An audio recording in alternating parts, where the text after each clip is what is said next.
اب پہلی بات تو یہ سوچئے، کیا انسان ہر وقت نماز پڑھتا ہے، ہمیشہ روزہ رکھتا ہے؟ جب اللہ کہہ رہا میں نے تو پیدا ہی کیا میری عبادت کے لیے، کوئی اور کام اگر وہ کر رہا ہے تو وہ میرے مقصد تخلیق کے خلاف کر رہا ہے۔ وما خلقت الجن والانس الا لیعبدون، میں نے تو جنوں اور انسانوں کو صرف اس لیے پیدا کیا کہ میری عبادت کریں۔ تو اصل میں بات کیا ہے، یہ نماز، روزہ، حج اور زکوٰۃ یہ بھی عبادات تو ہیں، اصل عبادت کچھ اور ہے۔ اصل عبادت کیا ہے؟ الحمدللہ وکفا والصلاة والسلام علی عباده الذین اصطفى، خصوصاً علی افضلهم وخاتم النبیین محمد الامین وعلی آلہ وصحبہ اجمعین۔ اما بعد فاعوذ باللہ من الشیطان الرجیم، بسم اللہ الرحمن الرحیم۔ رب اشرح لی صدری ویسر لی امری واحلل عقدۃ من لسانی یفقہوا قولی۔ اللہم ربنا الہمنا رشدنا واعذنا من شرور انفسنا، اللہم ارنا الحق حقا وارزقنا اتباعہ وارنا الباطل باطلا وارزقنا اجتنابہ، اللہم وفقنا لما تحب وترضى، آمین یا رب العالمین۔ معزز حاضرین اور محترم خواتین، السلام علیکم ورحمۃ اللہ وبرکاتہ۔ آپ کے علم میں ہے کہ میرا آج کی گفتگو کا عنوان ہے کلمہ طیبہ، اور اس کے حوالے سے یا اس کی روشنی میں ہمارے دینی فرائض۔ بچپن میں مجھے امید ہے کہ بہت سے لوگ خوش نصیب ایسے ہوں گے اس مجمع میں جن کی تعلیم کا آغاز قاعدہ یسرنا القرآن سے ہوا ہو یا نورانی قاعدے سے ہوا ہو، اور پھر اس کے بعد حضرت مولانا مفتی کفایت اللہ رحمۃ اللہ علیہ کے کتابچے تعلیم الاسلام جو ہے انہیں پڑھائے گئے ہوں۔ ظاہر بات ہے کہ آج کل وہ رواج ختم ہو چکا ہے، آج کا ہمارا دور مادہ پرستی کا ہے۔ ہماری تعلیم میں بھی آپ کو معلوم ہے کہ کنڈر گارڈن جو ہے اس سے بات شروع ہوتی ہے، اور ممی اور پاپا یہ الفاظ جو ہیں وہ بچوں کو سکھائے جاتے ہیں، اللہ اور اس کے رسول کا نام عام طور پر نہیں پڑھایا جا رہا۔ لیکن یاد ہوگا آپ کو کہ اس سلسلے میں سب سے پہلے ایمان مفصل، ایمان مجمل یاد کرائے جاتے تھے، ایمان کیا کیا ہے، پھر 6 کلمے پڑھائے جاتے تھے۔ یہ 6 کلمے یوں سمجھیے کہ اسلام کی تعلیمات کا لب لباب اور خلاصہ ہے۔ ان میں سے پہلے 2 کلمے کیا ہیں جو اہم ترین ہیں؟ کلمہ طیبہ، لا الہ الا اللہ محمد الرسول اللہ صلی اللہ علیہ وسلم۔ یہ مختصر ترین کلمہ ہے، اسے ہم کلمہ طیبہ کہتے ہیں، اور یہ سمجھیے کہ ہمارے دین کی جڑ اور بنیاد اور اساس ہے۔ دوسرا کلمہ اسی میں لفظ شہادت کا اضافہ ہو کر اشہد ان لا الہ الا اللہ واشہد ان محمد الرسول اللہ صلی اللہ علیہ وسلم۔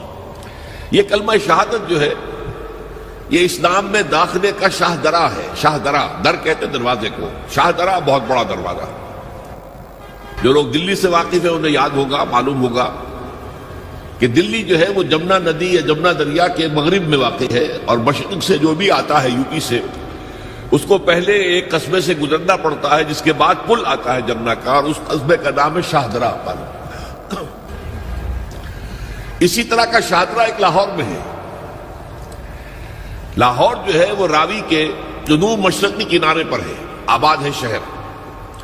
اب جو بھی پشاور سے، سرحد سے، اسلام آباد سے، پورے پنجاب سے لوگ آتے ہیں تو انہیں لاہور میں داخل ہونے کے لیے دریائے راوی کراس کرنا ہوتا ہے، لہذا وہاں بھی ایک قصبہ ہے جس کا نام شاہ درا ہے۔ شاہ درا یہ بڑا در ہے کہ جس سے داخل ہو کر آپ دلی میں یا لاہور میں داخل ہوں گے۔ اسی طرح میں نے عرض کیا کہ اسلام میں داخلے کے لیے شاہ درا جو ہے وہ ہے اشہد ان لا الہ الا اللہ واشہد ان محمد رسول اللہ صلی اللہ علیہ وسلم۔ آج میں انہی 2 کے حوالے سے آپ کے سامنے کچھ باتیں رکھ رہا ہوں۔ باتیں بالکل بنیادی ہیں، اور میں سمجھتا ہوں کہ آپ کے ذہنوں کے اندر موجود ہیں، صرف یہ ہے کہ آپ نے شاید زیادہ کبھی شعوری طور پر توجہ نہ دی ہو اور ان کے بارے میں کہیں گہرا غور و فکر نہ کیا ہو. دیکھیے پہلا جز کیا ہے؟ لا الہ الا اللہ، کلمہ توحید ہے. یہ اللہ کے سوا کوئی معبود نہیں. اب اس کا تقاضا کیا ہے؟ اور دوسرا جز ہے محمد الرسول اللہ صلی اللہ علیہ وسلم. اس کا تقاضا کیا ہے؟ اللہ کے سوا کوئی معبود نہیں، معبود برحق صرف اللہ. اس کا کیا مطلب ہے؟ عبادت صرف اس کی ہوگی، کوئی معبود نہیں اللہ کے سوا، عبادت اسی کی ہوگی. اس عبادت کا مفہوم کیا ہے؟ قرآن مجید میں بہت سے انبیاء کی اور رسولوں کی دعوت بیان ہوئی اور نام بنام کہا گیا. ان کی دعوت کیا تھی؟ ان اعبدوا اللہ ما لکم من الہ غیرہ، اللہ کی عبادت کرو، تمہارا کوئی الہ اس کے سوا نہیں ہے. اس کے ساتھ ہی بعض صورتوں میں ایک لفظ کا اضافہ ہوتا ہے. سورہ شعراء میں ان اعبدوا اللہ واطیعون، عبادت اللہ کی کرو، میری اطاعت کرو. تو اللہ کی عبادت کیا ہے جس کے لیے سورہ زاریات میں فرمایا وَمَا خَلَقْتُ الْجِنَّ وَالْإِنسَ إِلَّا لِيَعْبُدُونَ، میں نے نہیں پیدا کیا ہے جنوں اور انسانوں کو مگر صرف اس لیے کہ میری عبادت کریں. تو معلوم ہوا کہ لا الہ الا اللہ کا تقاضا کیا ہے؟ ہمہ تن ہمہ وقت اللہ کی عبادت. یہ عبادت کیا ہے؟ بدقسمتی سے مسلمانوں پر جو زوال آنا شروع ہوا خلافت راشدہ کے بعد سے، ایک زوال اسلام کا شروع ہو گیا، اگرچہ مسلمانوں کا تو عروج جاری رہا. دور بنو امیہ میں، دور بنو عباس میں دنیاوی اعتبار سے سطوت، شان اور شوکت بڑھتی چلی گئی، لیکن اسلام جو ہے اس کے اندر زوال شروع ہو گیا. سب سے پہلا زوال کیا آیا؟ وہ خلافت کہ جو مسلمانوں کو اپنے میں سے کسی بہترین شخص کا انتخاب کر کے جس کا تعین ہونا چاہیے تھا، وہ خلافت موروثی عہدہ بن گئی، خاندانی بات بن گئی، قبائلی بات بن گئی. یہ ہمارے زوال کا پہلا منظر تھا. بہرحال اس کے بعد رفتہ رفتہ ہمارے تصورات بھی کچھ محدود ہوتے چلے گئے. ہوتے ہوتے بات یہاں تک پہنچی کہ عبادت کا مطلب ہے نماز، روزہ، حج اور زکوٰۃ. اب پہلی بات تو یہ سوچئے، کیا انسان ہر وقت نماز پڑھتا ہے، ہمیشہ روزہ رکھتا ہے؟ جب اللہ کہہ رہا میں نے تو پیدا ہی کیا میری عبادت کے لیے، کوئی اور کام اگر وہ کر رہا ہے تو وہ میرے مقصد تخلیق کے خلاف کر رہا ہے. وَمَا خَلَقْتُ الْجِنَّ وَالْإِنسَ إِلَّا لِيَعْبُدُونَ، میں نے تو جنوں اور انسانوں کو صرف اس لیے پیدا کیا کہ میری عبادت کریں. تو اصل میں بات کیا ہے؟ یہ نماز، روزہ، حج اور زکوٰۃ یہ بھی عبادات تو ہیں، اصل عبادت کچھ اور ہے. اصل عبادت کیا ہے؟ عبد کہتے ہیں غلام کو. غلام پچھلے زمانے کا تصور کیجئے، یہ ایسا نہیں تھا جیسے آپ کسی کو ملازم رکھ لیں. آج امپلائر امپلائی ریلیشن شپ یہ اور ہے. آپ نے کسی کو ملازم رکھا ہے، فرض کیجئے دہاڑی پر رکھا ہے، وہ 8 گھنٹے کام کرے گا پھر چھٹی کرے گا. اس کے بعد وہ آپ کا کوئی تابع نہیں ہے، آپ کا غلام نہیں ہے، بلکہ آپ کا بھی ایک ہی ووٹ ہوگا. جب الیکشن ہوگا اس کا بھی ایک ہی ووٹ ہوگا. تو اصل میں غلام جو ہوتا تھا وہ ہمہ وقت، ہمہ تن، ہمہ جہد، ہمہ وجوہ بندگی کرتا تھا، اطاعت کرتا تھا.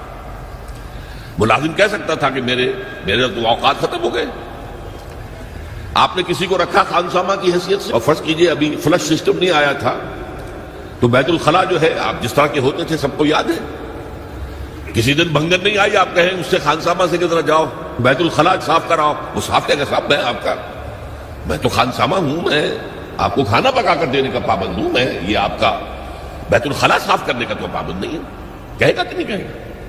لیکن غلام نہیں کہہ سکتا. غلام تو ملکیت ہے، وہ 24 گھنٹے کا مطیع ہے، جو کام کہا جائے کرنے پر مجبور ہے، انکار نہیں کر سکتا. اور آپ کو معلوم ایک اور بات ہونی چاہیے کہ غلام تو خود مملوک ہوتا ہے، اس کی ملکیت کوئی نہیں ہوتی.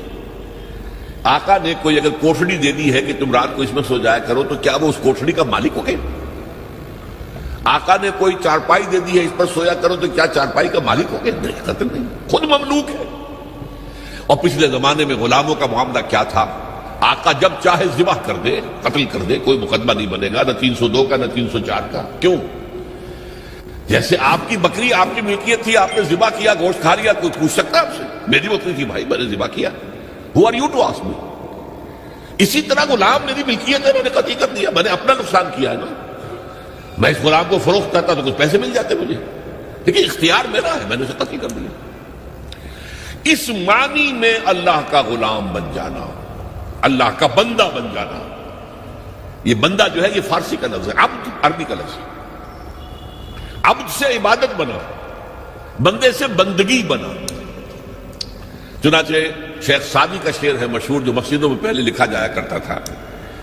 آج کل تو ہمارا نئی قسم کی مسجدوں کے ڈیزائن بنتے ہیں نا، پچھلے زمانے میں کیا ہوتا تھا؟ اس در کے اوپر چوکٹا بنا ہوا ہے، روز محشر کے جان گداز بود، اولی پرسش نماز بود۔ وہ قیامت کا دن جو بہت سخت ہے، پہلا حساب نماز کا ہوگا۔ اور یہ شعر میں لکھا ہوتا تھا، زندگی آمد برائے بندگی، زندگی بے بندگی شرمندگی۔ یہ زندگی ہمیں ملی ہی بندگی کے لیے ہے، وما خلقت الجن والانس الا لیعبدون۔ تو اگر ہم بندگی نہیں کرتے اللہ کی تو شرمندگی ہی شرمندگی ہے، گویا کہ ہم اپنے مقصد تخلیق کو تو پورا نہیں کر رہے۔ آپ نے قلم بنایا تھا لکھنے کے لیے، لکھتا نہیں ہے تو اٹھا کے پھینک دیں گے، آپ اس کو کوڑے میں ڈالیں گے۔ لہذا انسان کی تخلیق اور جنوں کی تخلیق بندگی کے لیے ہوئی۔ زندگی آمد برائے بندگی، زندگی بے بندگی شرمندگی۔ یہ ہمہ وقت، ہمہ تن، ہمہ وجوہ، ہمہ جہد اللہ کی اطاعت، یہ ہے عبادت۔ اس عبادت کے لیے عبادات ہمیں دی گئی ہے۔ جیسے یہ اگر کھڑا ہوا ہے شامیانہ تو آپ نے دیکھا یہ جو بانس کھڑے ہوئے ہیں، یہ عبادت جو ہے اس کی چھت سمجھ لیجئے 4 ستونوں پر کھڑی ہے، نماز، روزہ، حج، زکات۔ نماز کس لیے؟ تاکہ 5 مرتبہ تازہ کر لو اللہ سے عہد بندگی، ایاک نعبد و ایاک نستعین۔ کہیں بھول مت جانا، صبح ہوئی ہے پہلے اپنا اللہ سے بندگی کا عہد تازہ کر لو، پھر دکان پہ جانا، پھر دفتر میں جانا، اور پھر دوپہر میں پھر نکلو، پھر تازہ کرو۔ وہ آپ کا لنچ آور ہوگا لیکن اس میں اللہ کو پہلے یاد کرو۔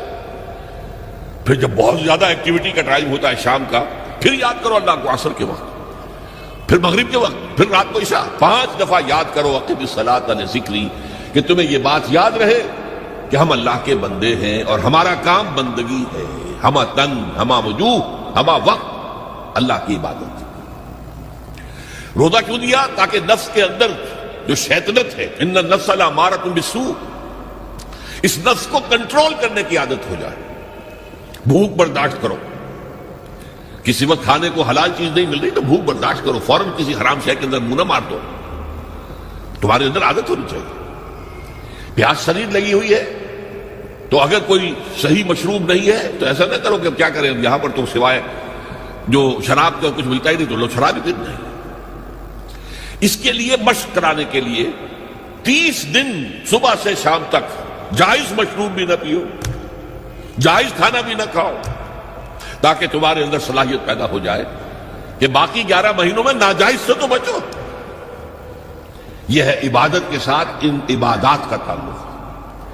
ایک بڑی ہمارے اندر جو ہے نفس کی خواہش، دولت پرستی، اس کو نکالنے کے لیے صدقہ، خیرات، انفاق، خرچ کرو، تاکہ یہ دولت کی محبت دن میں سے کھرچی جائے۔